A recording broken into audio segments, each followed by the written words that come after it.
We now present George Edwards in The Adventures of Marco Polo.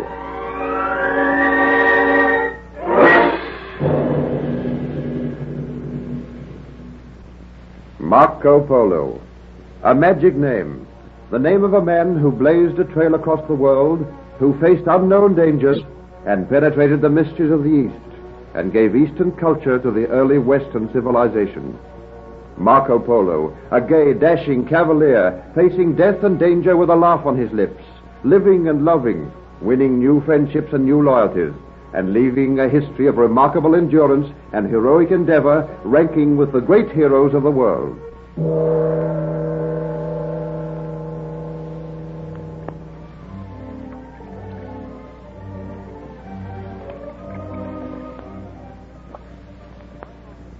Let us take you to Venice in the year 1272. Venice, then the greatest trading center of the world, the head of the world's commerce. Venice, city of busy gondolas plying over sun-kissed waters. And in the heart of Venice we find the great home of Niccolo Polo, wealthiest of the Venetian merchants. Inside the palatial home we meet Niccolo Polo in his gown of rich velvet. He is a tall, bearded, distinguished-looking man, and he strokes his short gray beard as he talks with his brother Matteo.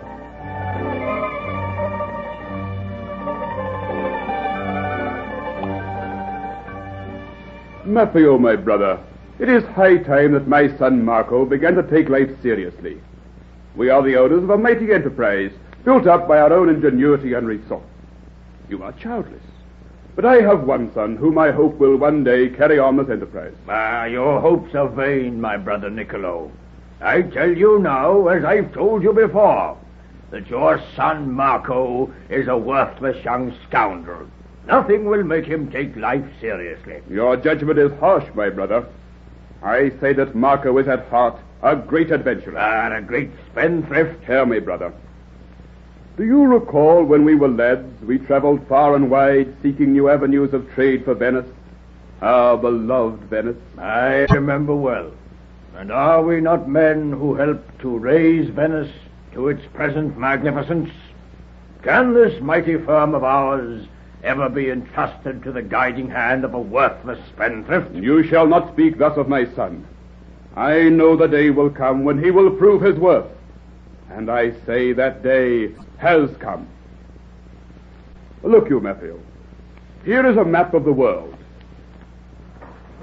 You see me now pointing to the country of Persia, a strange country ruled over by a Tartar Khan, a country of much danger, but also of much wealth. Why so many words, my brother? You can tell me nothing about Persia. I have long wished to trade there, but the Persians are not well disposed towards us. They are heathens, and I am afraid that rich market is not for us. I am sending my son Marco to Persia. Niccolo, are you mad? Would you send your son to certain death? My son will go to Persia. He will speak with the Khan, and I am willing to wager you any sum of money you care to name that Marco will win the good graces of the Khan and will found for us a trading post in Persia. Niccolo, you amuse me. At one moment you say you have faith in your son, and then you tell me that you will send him to certain death. Know you not that the Persians have sworn to kill all foreigners who set foot on their shores? I say that Marco will go to Persia, and that he will succeed in his mission. Benno, you old scoundrel, where is my father? I have news for him. Now, do not tell me he cannot be disturbed. These long talks on dull business mean nothing to me. Now, stand aside, Benno. I must have speech with my father. Hear you that, Niccolo? Your son Marco comes now. Stand aside. Even though he's been told we're busily engaged, it means nothing to him. Stand aside. I tell you he is hopeless. Well, we shall see. My father, I must have speech with you. Marco, how often must I tell you that when I'm in conference with your uncle, I'm not to be disturbed? I will not disturb you for long, father. Greetings to you, Uncle Matthew. Why do you eye me in that sour manner? You are a worthless young rascal. My good uncle, I admit that you are a model of all that is proper. But would you admit to bring the uncle of a worthless rascal? You make me tired. Your father is too easy with you. Why do you seek speech with me, Marco? Well, Father, I have decided to marry. My days of recklessness are over. I have discovered the lady of my heart. I intend now to live a quiet life and to turn all my attention to business. When may I start? So, my son, you have chosen the lady of your heart. And may your father dare to ask her name? Her name is Juliana Vecchi. That worthless jade. Oh, my Uncle Matthew, my respect for your years prevents me from striking you. But I will not have you speaking thus of the lady of my heart. Peace, Marco. Your uncle meant no harm. I know the lady you have named, and I say she will not be a good wife for you.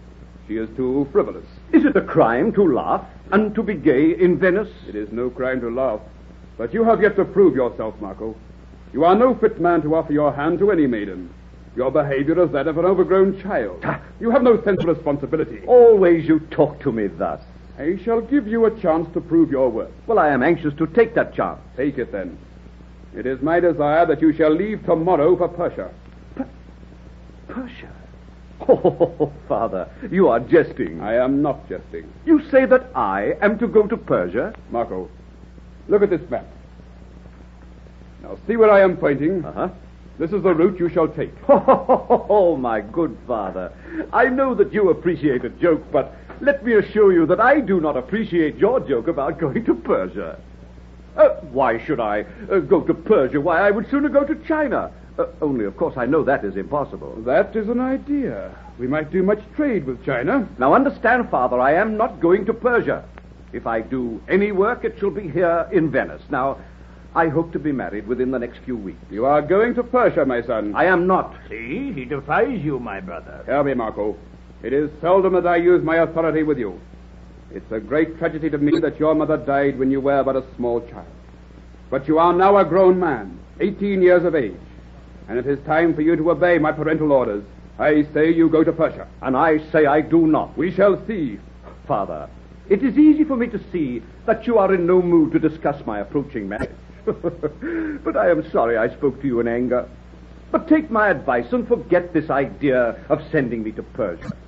I shall speak with you another time. I go now to kiss the lily-white hands of my lady-love Juliana. Well, farewell, Father. Smile kindly on me, Uncle Matthew, and do not forget to tell my father that you think I am a worthless scoundrel. Well, Niccolo, perhaps now you are ready to admit that your son is worthless. My son shall go to Persia, and he will not wed Juliana. You have my word for that, my brother. I shall now send for Benno. He has been Marco's servant these many years, but he will obey my orders, and he will accompany Marco to Persia.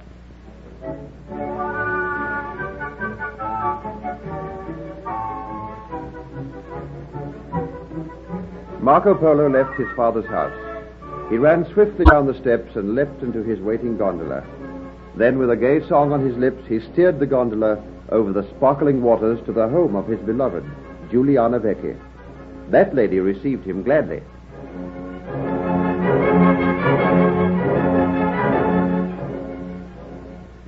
Marco, why have you come again so soon? Because I love you, Juliana.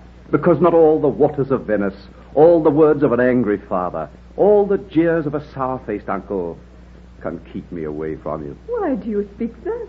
Have you not sworn to marry me? I have. You are so gay and happy, Marco, and most of the people in Venice are so dull. Dull merchants. They talk only of trading and finding new markets for their goods. But we can laugh together, Marco. Yes, my love, we can laugh at life. And now I will tell you something which will make you laugh. Tell me. My father suggested sending me to Persia. To Persia? Is that not the funniest thing you've ever heard? Your father must have a remarkable sense of humor. Persia of all places. Why, they kill foreigners there. Well, they are not going to kill me. I shall be too far away. Now, nestle in my arms, Juliana. I will say something that will not make you laugh. I love you, Marco. What else do you wish to say to me? Joy of my heart, we shall teach these sour-faced graybeards a lesson. Tomorrow night, in my gondola, We shall elope under the starlit Venetian skies. I will bring the gondola to the steps of your house. You will be waiting. Then together we shall elope. A priest will be ready to marry us. Does that appeal to you, Juliana? Marco, how wonderful. But tell me this. Will not your father deprive you of his riches if you marry against his will? Oh, my father can forgive me anything. And when the marriage is an accomplished fact, he will accept it. Oh, fear not, my love. We will find happiness and gaiety. And we will always have riches. I am glad of that. In order to enjoy perfect love, one must have riches.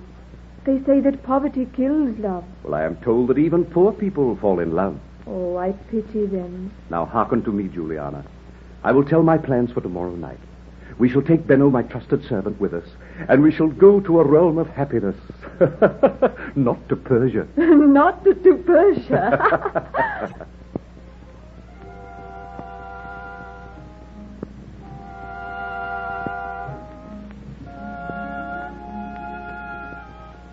The next day, Marco Polo spent in preparation for his elopement with Juliana Becky. And as the velvet Venetian night spread a pall of stars over the glorious city of Venice, Marco Polo stepped into his gondola. His servant Benno was awaiting him, and the two men conversed as the gondola glided through the waters towards the steps to Juliana Becky's home. Benno, this is the greatest night of my life. And what a night for adventure, for love. Every star seems to shine down a benediction on me. Soon I will be clasping my beloved Juliana in my arms. I tell you, Marco Polo, you should turn back. No. Oh, the Lady Juliana is a vain, frivolous woman. She will never bring you happiness. Benno, when you speak like that, you sound exactly like my Uncle Matteo. As an old and trusted servant, you have many privileges, but you may not speak against the lady who is soon to be my wife. But have you no thought for your father? He has great hopes for you, Marco Polo. I will not fail my father. Once I am married, he will find that I am a different man. No, you are too young to marry, a mere boy of 18. Those who marry young have more time to enjoy the happiness of marriage. You are old-fashioned, Benno. You must not be jealous of me because you have never married. Have you ever been in love? Only once, and that was with a kitchen maid. I used to visit her, and she would prepare succulent morsels to tickle my palate. Why did you not marry her? She ran away with a footman, and now she is old and fat and ugly. I think she has forgotten how to cook. Look, is there someone standing on the steps? On the steps? Is it Juliana? I see two figures standing on the steps. Perhaps the Lady Juliana brings her maid. Perhaps. Bring the gondola alongside the steps. Is that you, Juliana? What does this mean? There are many men here on the steps. Yes, my son. We have been hiding in the shadows. You men seize Marco Polo and burn him, father. Father, what means this? Father, answer me. Tell me, what does this mean? What does this mean, Father? It means, my son, that you are going to Persia.